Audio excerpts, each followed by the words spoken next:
Assalamualaikum warahmatullahi wabarakatuh.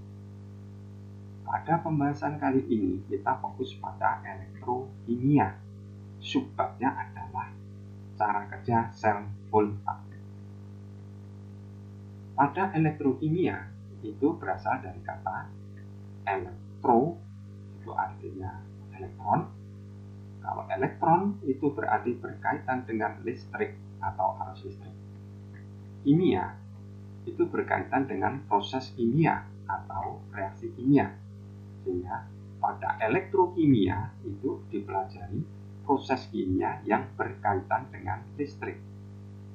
Ada dua hal penting di dalam elektrokimia yang akan kita pelajari.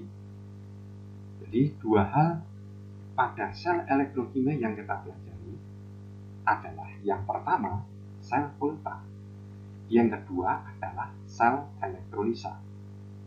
Pada sel volta kita mempelajari perubahan energi kimia menjadi energi listrik atau reaksi kimia yang dapat menghasilkan listrik. Sel elektrolisa itu mempelajari perubahan energi listrik menjadi energi kimia atau arus listrik yang dapat menyebabkan terjadinya reaksi kimia. Jadi pada sel elektrolisa ini reaksi kimia tidak dapat berjalan, tidak dapat berlangsung tanpa adanya aliran arus listrik. Sebaliknya pada sel volta, reaksi kimia itu berlangsung secara spontan. Dari reaksi kimia yang spontan ini akan dihasilkan energi listrik. Sehingga pada sel volta dan sel elektrolisa atau pada sel elektrokimia, reaksi kimia yang terlibat adalah reaksi redoks. Pada bahasan kali ini kita fokusnya pada cara kerja sel volta. Nah, sel volta nama lainnya adalah sel Darwin atau sel galvanik. Bagaimana cara kerja sel volta? Kita lihat berikut ini. Ini sel yang pertama. Kemudian larutan dimasukkan suatu logam atau elektroda. Logamnya ini adalah Cu. Larutannya ini adalah garam berupa CuSO4. Kalau suatu sel volta, maka kalau elektrodanya menggunakan logam Cu, maka larutan garamnya harus juga ada Cu-nya. Dalam hal ini contohnya CuSO4. Sel yang kedua, ini juga sama, ada logam, dimasukkan dalam suatu larutan elektrolit garam. Logam yang kita ambil contoh di sini adalah Zn atau seng. Larutan garamnya adalah ZnSO4. Kalau logamnya Zn, maka larutan garamnya juga harus ada Zn. Di Zn, maka di sini juga harus ada Zn. Kedua elektroda ini dihubungkan oleh suatu kawat penghantar dan dipasang sebuah voltmeter yang digunakan untuk mengukur tegangan listrik yang dihasilkan pada sel volta ini. Zn yang dilarutkan di dalam ZnSO4 akan larut. Zn ini akan larut membentuk Zn2 positif dan melepaskan 2 elektron. Zn melepaskan 2 elektron ini akan mengalir melalui kawat penghantar menuju logam Cu atau elektroda Cu.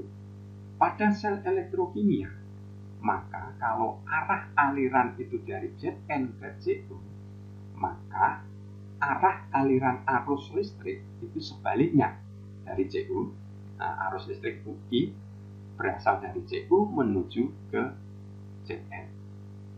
Karena arus listrik berasal dari Cu, maka logam Cu atau elektroda Cu ini kita sebut sebagai kutub positif.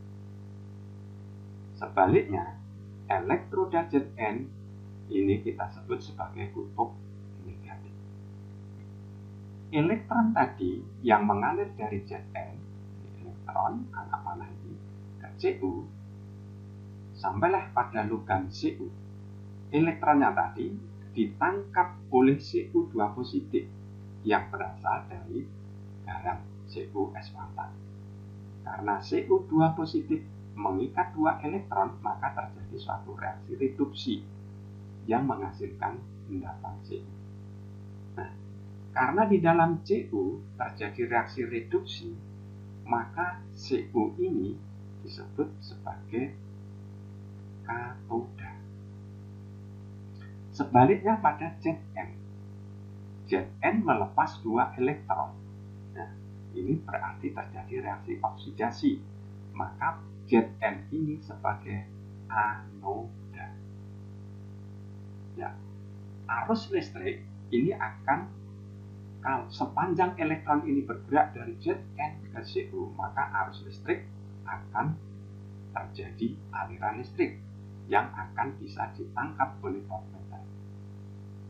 Kalau ini kita terus menerus seperti ini, maka muatan positif di sini akan semakin banyak, maka akan mengganggu proses aliran elektron, sehingga arus listrik juga akan terganggu.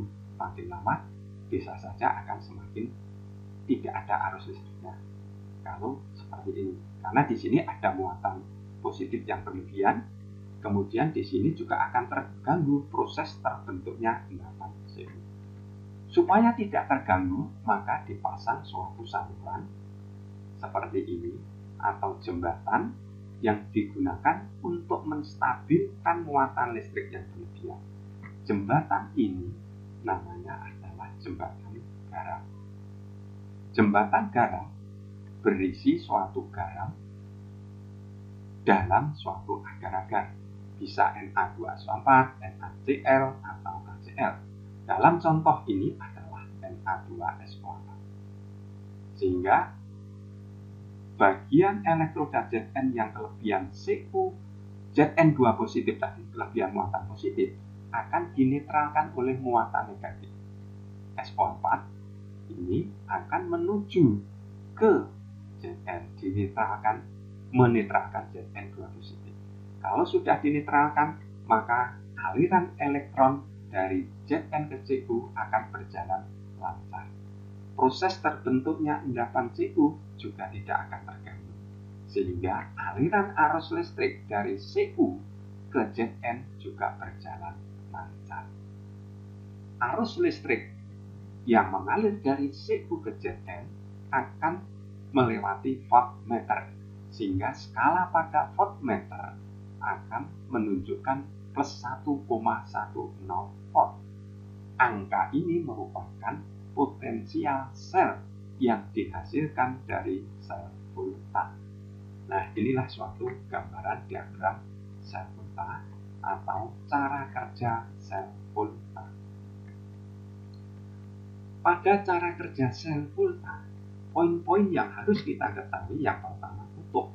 Kita harus tahu kutub positif atau katodanya itu apa. Contohnya tadi adalah Cu, tembaga. Kutub negatif, anodanya apa? Zn. Yang kedua, reaksi pada katoda atau kutub positif itu mengalami reduksi.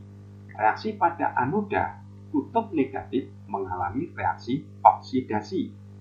Yang ketiga, bagaimana reaksi sel pada sel volta? Maka kita tulis pada katoda, reaksi selnya berlangsung Cu2 positif mengikat dua elektron sehingga menjadi Cu.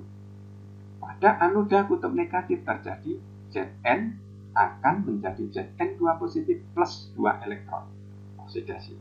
Kalau kedua sel ini kita jumlahkan, maka reaksi selnya menjadi Cu2 positif plus Zn menjadi Cu plus Zn2 positif. Reaksi ini adalah merupakan reaksi redoks. Dari Cu2 positif menjadi Cu, bilangan oksidasinya naik. Cu2 positif ke Cu, bilangan oksidasinya turun. Zn ke Zn2 positif, bilangan oksidasinya naik. Arah aliran elektron dari anode ke katoda. Potensial sel yang dihasilkan dari reaksi redoks ini sebesar plus 1,10 volt. Ini nanti bisa dihitung dengan rumus atau dengan reaksi sel. Notasi sel volta bisa ditulis sebagai berikut. Secara umum, suatu notasi sel volta, bagian yang depan oksidasi, yang belakang reduksi, dihubungkan oleh garis yang sejajar. Ini menunjukkan adalah jembatan garam. Potensial selnya berapa? Pada contoh di atas, notasi sel volta bisa kita tulis Zn menjadi Zn2 positif, jembatan garam ya, ini Cu2 positif menjadi Cu, potensial sel yang dihasilkan sebesar plus 1,10 volt. Terima kasih.